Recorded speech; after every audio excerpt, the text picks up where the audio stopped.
aujourd'hui. Bon, Donc je suis avec Didier Beltran, et donc vous allez nous parler en tant qu'astrologue là ou en tant que pour les prévisions mondiales? je vais vous parler en tant que, je vais me dire médium intuitif. Donc je vais exclure peut-être le champ astrologique là, Bon, d'accord, d'accord. pour dire de pas,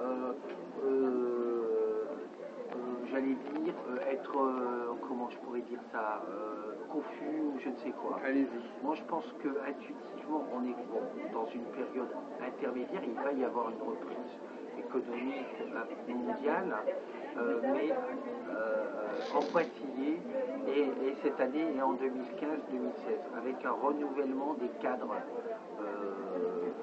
dans les différents pays et les différentes nations. Économique et politique? Économique et politique. Bon, alors, avec des échéances politiques pour certains pays comme les États-Unis, et là c'est prévisible, mais je pense que même en Russie, on va avoir des événements majeurs, là, dans les 2 ans qui viennent, qui vont faire basculer le régime actuel, qui paraît pour autant très stable, de par la nature du pouvoir poutinien, j'allais dire, mais je vois des événements majeurs qui vont faire que le reste du monde va avoir des rapports nouveaux qui vont être réinventés dans les prochaines années, les très proches années qui viennent.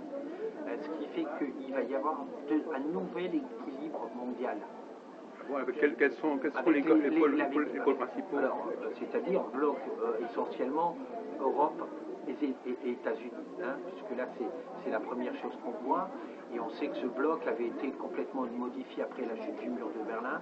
Je vois de nouveau réinventer cette configuration diplomatique entre ces 2 continents. Qui ne sont pas forcément d'accord. Qui ne sont pas d'accord, oui. Qui n'ont jamais été en réalité à l'unisson pour un certain ordre mondial. Là, on va voir de nouveau des dialogues qui vont s'inventer pour créer une sorte d'unisson mondiale. La Chine, de son côté, je la vois pas s'effacer, j'allais dire, mais se recentrer en termes de politique sur elle. Un repli. Un repli. Pas un repli économique, mais un repli en tout cas en termes, oui, de... De toute façon, c'est un monde en elle-même, elle a déjà. Bien sûr. Son marché intérieur est énorme. Je la vois se replier sur elle dans le marché et dans une nouvelle existence même des forces politiques au sein même de la Chine. Et en France, vous voyez quelque chose Alors, plus spécialement? La France est un pays globalement stable, qui a connu toute son histoire, a été faite d'épisodes où on a pensé que la France allait disparaître. Elle a été à plusieurs reprises scindée, scindée par les différentes régions avec des pouvoirs, des contre-pouvoirs. Bon, je pense que là, on est sur la fin de quelque chose dans cette République.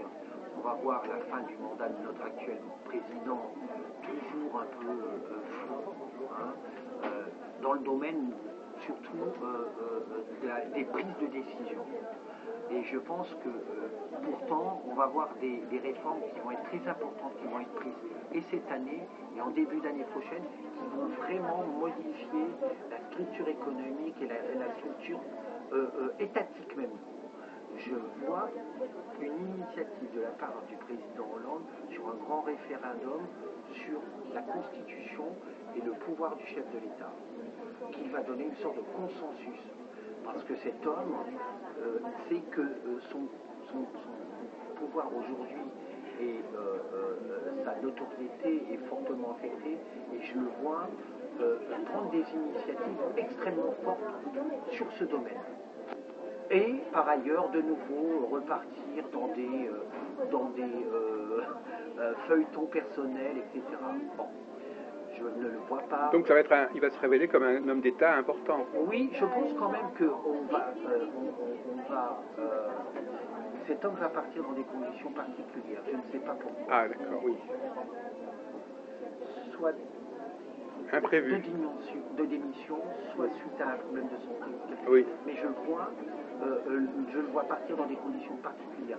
C'est un homme dont on parlera plus tard avec une meilleure approche, une meilleure... On lui reconnaîtra de plus des mérites que... Absolument, qu'actuellement. Bon. Moi, ça fait longtemps que je vois à un moment donné l'arrivée d'une femme à la présidence. Oui. Bon,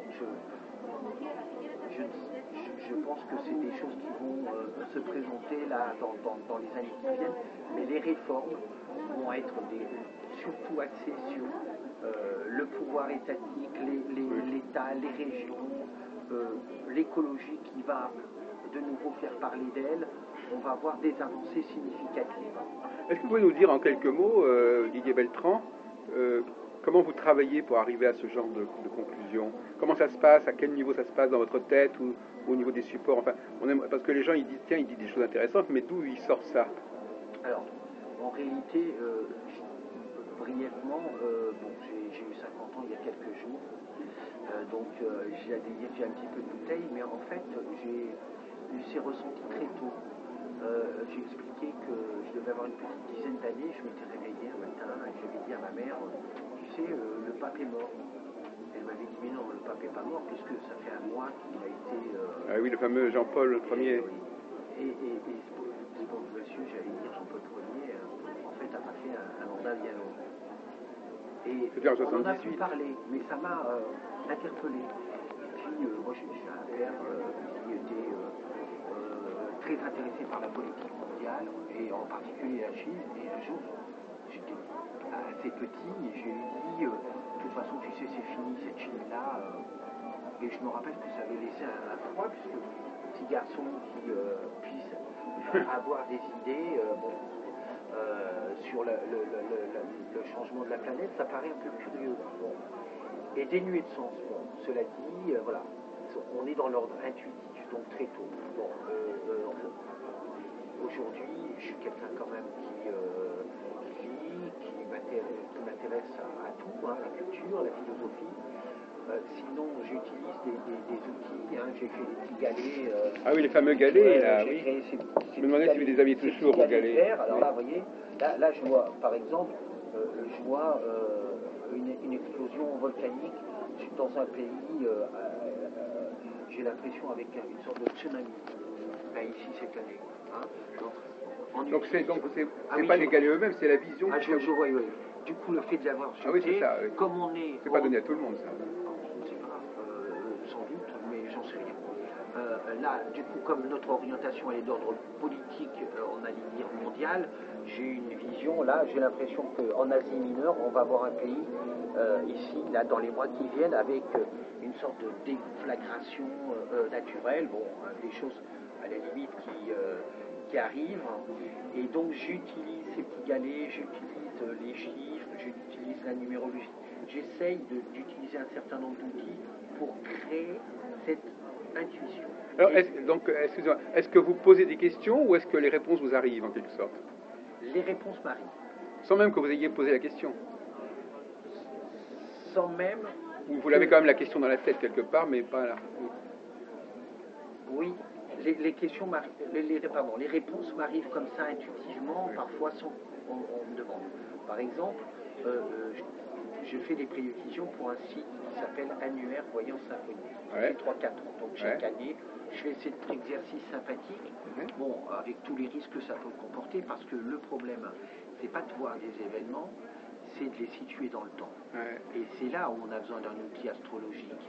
Oui, alors justement. Alors on abordera peut-être tout à l'heure ça, ce domaine un peu plus, entre guillemets, scientifique de l'astrologie. Mais j'ai fait à plusieurs reprises des prévisions. Il y a 2-3 ans, quand le président Hollande est arrivé avec sa compagne, quand j'ai vu cette dame, j'ai vu qu'elle était dès le 16 février, j'ai dit immédiatement, elle ne passera pas 2 années avec lui. C'est un couple qui ne tiendra pas. Pourquoi ne me demandez pas? Donc, on est dans l'ordre de l'image, et voilà. Et après, j'ai vu, il y a 2 ans, des problèmes avec les chauffeurs de taxi. Je pensais que c'était en 2013, et vous avez vu, là, récemment, le gouvernement a un problème récurrent avec ses indépendants et avec la libéralisation des marchés du transport. Bon. Donc, voilà, j'ai des images. Après, dès lors où on me pose des questions sur tel domaine, par exemple, qui va être président de la République, là, vous savez, la réponse, elle doit se faire sur un échantillon, j'allais dire, de prétendants Oui, oui, oui. à la fonction suprême. Donc dès lors, là, on est dans un autre domaine, puisque j'utilise la date de naissance, des fois le visage. Mais il est évident que si c'est un candidat qui n'a aucune chance, vous allez déjà l'éliminer d'office quelque part. Oui, Il y a quand même un minimum de compte de vraisemblance. En réalité, bon, allez, sur les dernières élections, effectivement, on a beau trouver sympathique Eva Joly, je n'ai jamais pensé Voilà, quel que soit son thème. Je n'ai jamais pensé que Jean-Luc Mélenchon, même avec l'ascension qu'il a eue à un moment donné, quelques mois avant l'échéance principale, j'ai jamais pensé qu'il deviendrait le troisième homme, comme beaucoup l'ont pensé. Donc oui, ah oui quand même, il y avait quand même des gens qui y croyaient. La probabilité, oui. Il y a des gens qui y croyaient, bien sûr. Donc, non, j'y ai pas pensé. J'ai pensé intuitivement que Marine Le Pen allait venger son père, en réalité, oui. puisque 5 ans auparavant, il avait été un petit peu malmené par le candidat Sarkozy. Et puis là, non, donc on est dans l'intuitif, on est dans le visage, j'essaye de regarder des données astrologiques, et après ça se fait un peu comme ça. Oui. Et alors globalement, après, enfin une question un peu idiote, et globalement, ça fonctionne. Vous êtes content de votre façon de travailler? C'est-à-dire que content de moi, je sais pas, parce que je sais pas que je suis rarement content. J'ai toujours un recul par rapport à ce métier, si tant est que de vin est un métier. Enfin, je pense que si ça ne vous donnait pas satisfaction, vous ne continueriez pas. Oui, non, voilà, bon, je relève tant les succès ou les prédictions accomplies que celles qui n'ont pas vu le jour. Je vais vous donner un exemple. Oui. J'ai toujours pensé aux États-Unis qu'on aurait une candidate qui deviendrait présidente de la République, des États-Unis.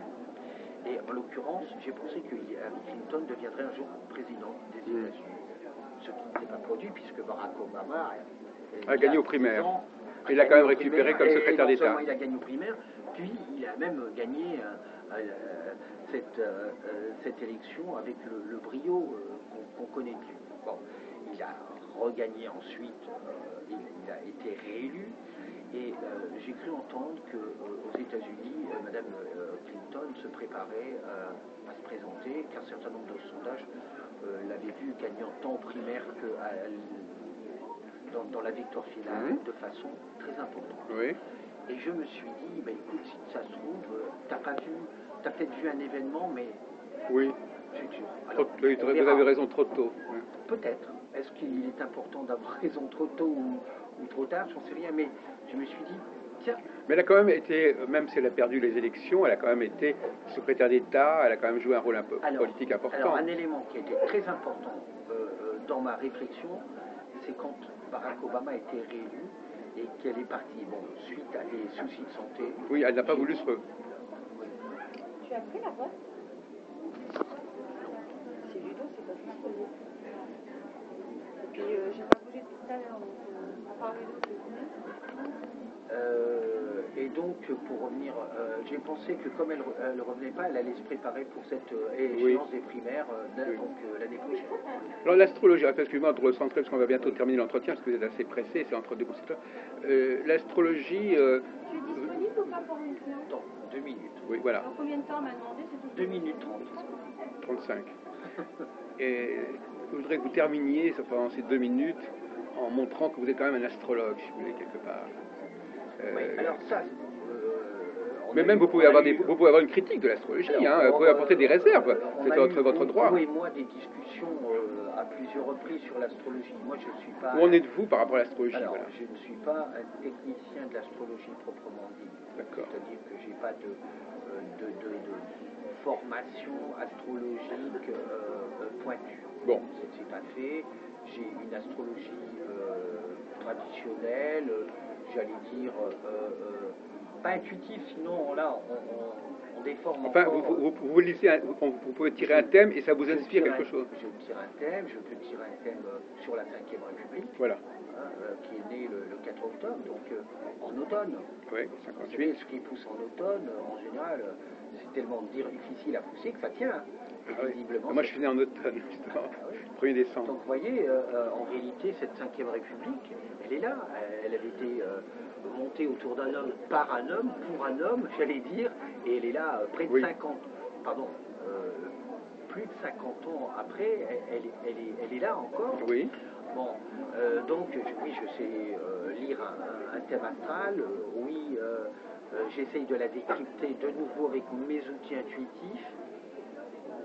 Oui. Voilà. Mais j'ai pas de vision, j'allais dire, c'est pas politique, mais de vision intellectuelle de l'astrologie. Et alors, excusez-moi de vous interrompre, et la numérologie, est-ce que ça vous inspire? Bien sûr. Plus que l'astrologie, parce que quelque part, l'astrologie, c'est assez confus. Je crois d'ailleurs que faire de l'astrologie sans être voyant, ça devient presque impossible. Oui, oui, sans doute. Telle qu'elle est actuellement. Oui, la numérologie, je racontais récemment que Pythagore faisait déjà office de devin, hein, avec des chiffres, etc.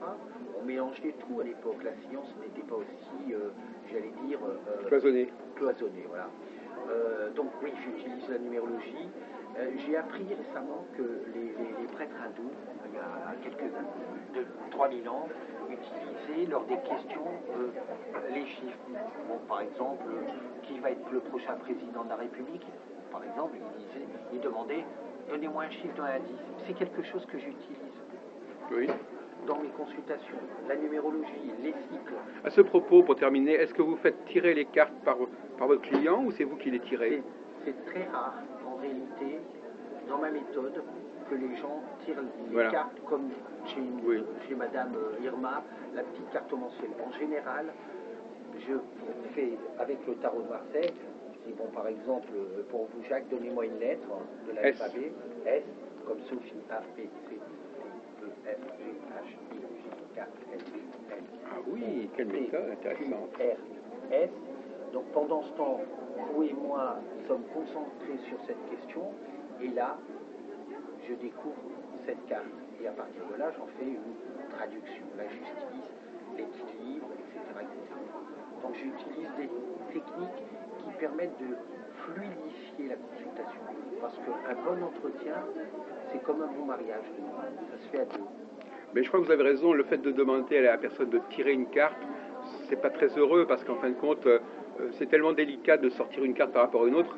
Il faut être médium carrément pour tirer une carte. Donc il vaut mieux que ce soit le médium lui-même qui le fasse. Mais j'aurais tendance à être absolument pour ce type. D'ailleurs, avec le développement de la consultation par téléphone, ça se généralise. Mais bien sûr. Et puis Internet a modifié tous les métiers, dont celui de voyant et d'astrologue. Voilà. Puisqu'il a un rapport lointain avec son sujet.